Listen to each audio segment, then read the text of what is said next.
7 white lies that can destroy your home buying chances. Guys, let's get into that.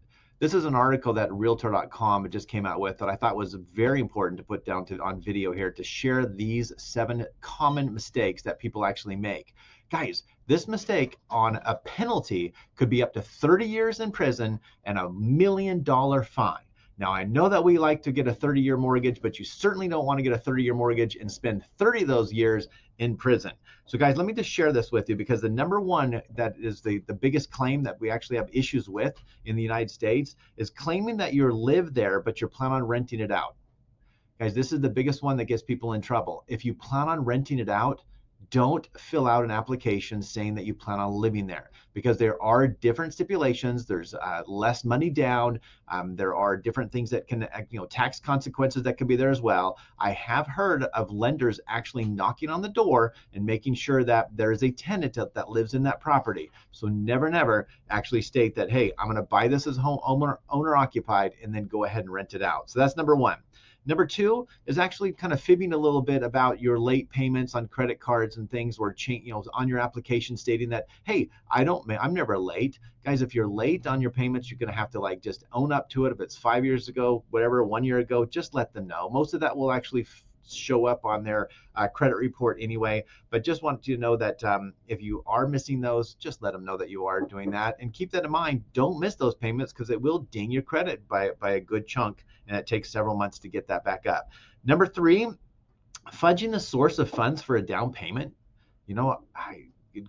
Can I imagine somebody actually taking a bank statement or something and actually changing that up and making and doctoring that up? But I guess this is something that actually does happen, that people actually do, and showing that. So guys, and make sure that I always like to say that those funds and those accounts that you give your lender have to actually show up at be verified all the way through the end. I've had people that show up at the very end and bring in a $5,000 or their down payment out of another account that their lender didn't even know about, or a pillowcase money that they had cash somewhere. So that can't work. So everything's got to be documented upfront. So just basically, don't fudge your source of your down payment, where it's coming from.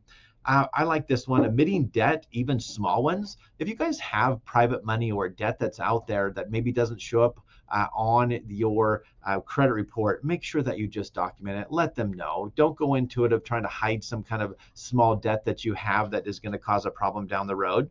Oh, this is a good one. Number 5, describing your puppy as a medium-sized dog.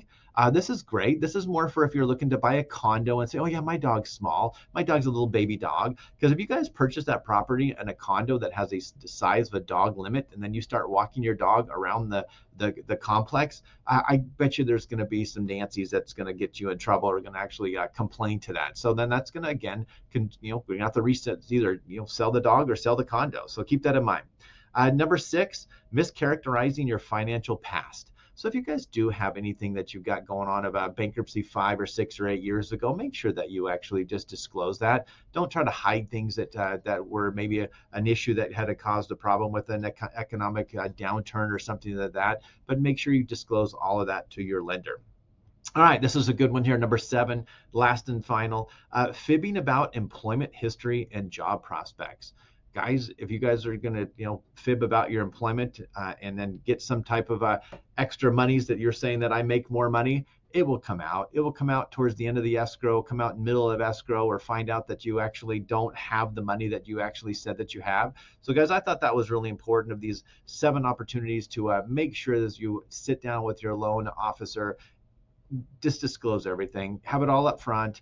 Best to actually get all pre-approved before you actually go and try to find a house into contract. Get all that lined up so then you can walk in super confident, walk in, especially if there's multiple buyers out there, and get that contract accepted and be pre-approved on that. So guys, I hope you enjoyed this. Feel free, if you want any more information about this topic or others, please direct message me or subscribe, and we'll talk soon. Take care.